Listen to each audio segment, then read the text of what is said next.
प्रिय छात्रों नमस्कार। निवास क्लासेज में आपका स्वागत है।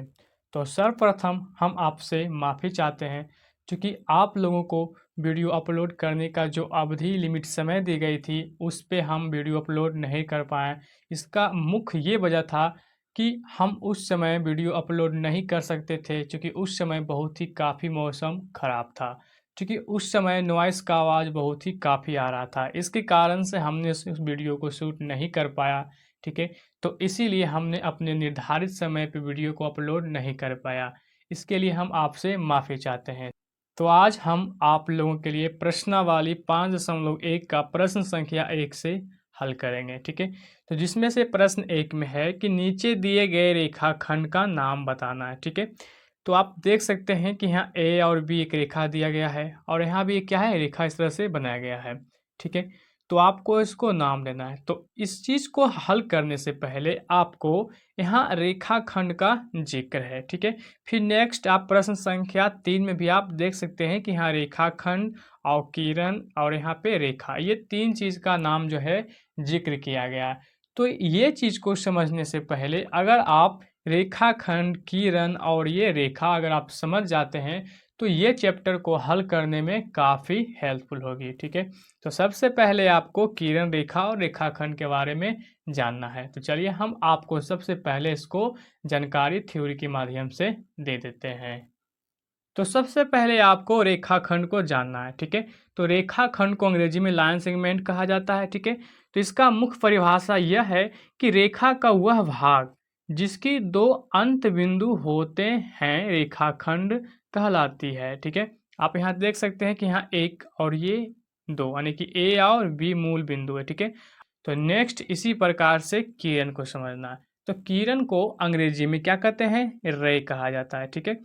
तो इसका परिभाषा यह है कि ऐसी रेखा, ठीक है, जिसका एक बिंदु स्थिर हो और दूसरा सिरा अनंत तक जाता हो, किरण कहलाता है। अनंत तक मतलब इसका कोई भी अंत नहीं है, ये जाता रहेगा।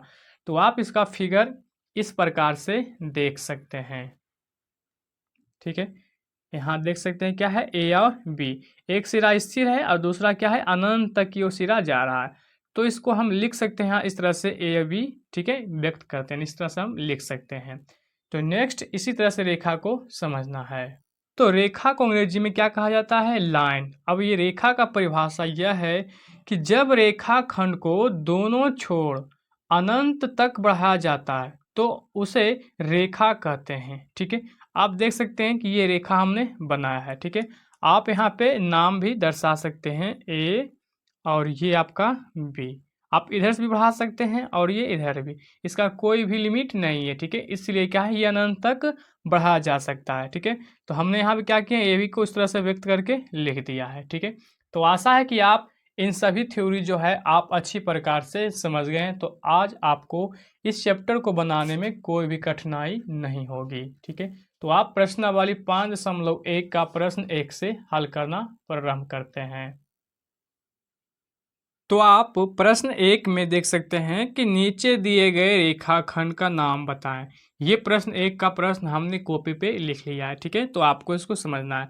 तो प्रश्न में फिर से समझा देता हूँ। नीचे दिए गए रेखाखंड का नाम बताना है जिसमें से दिया गया है ए और बी, ठीक है? तो आपको रेखाखंड का नाम बताया गया है तो आप लिखेंगे सिर्फ ए और बी को इस तरह से लिख देना है, ठीक है?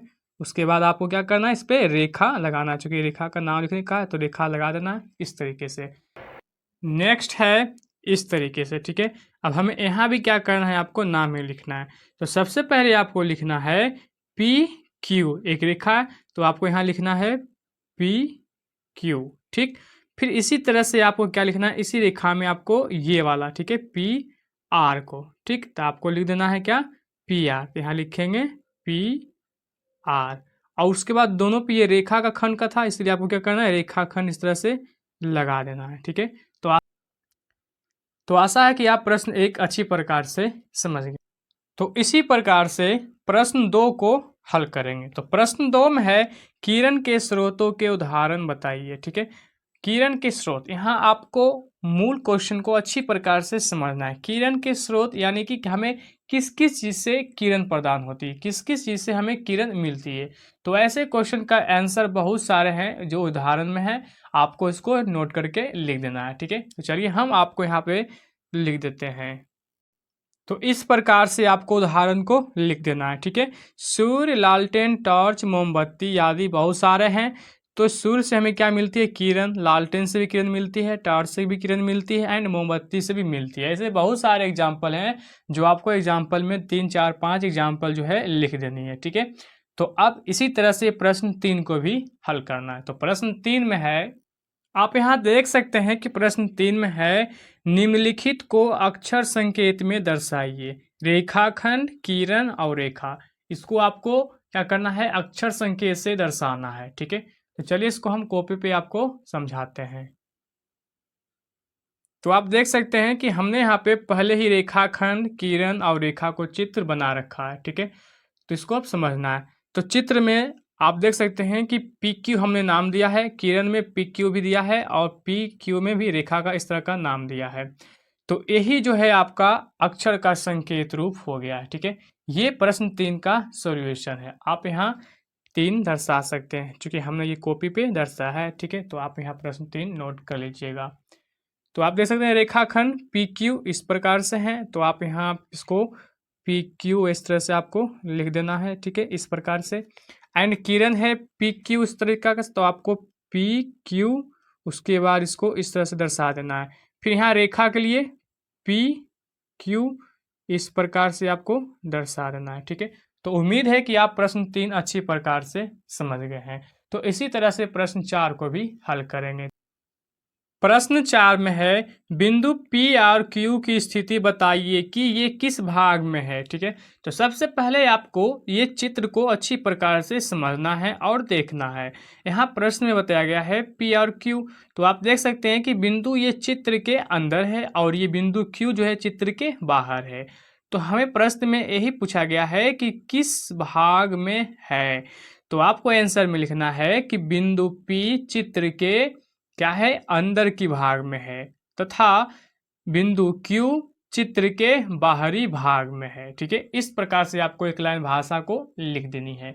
तो आई होप कि आपको ये सभी प्रश्नावली 5.1 को अच्छी प्रकार से समझ में आ गया है। अगर आपको ये अच्छी प्रकार से समझ में आ गया है तो हमारे इस सॉल्यूशन को आप अपने दोस्तों में शेयर कर सकते हैं। साथ ही अगर आप हमारे चैनल पे नए हैं, अगर आप इसी प्रकार के क्लास 6 का मैथ का सॉल्यूशन चैप्टर बाय चैप्टर चाहते हैं तो हमारे चैनल को लाइक करके सब्सक्राइब कर लेंगे, ठीक है। धन्यवाद।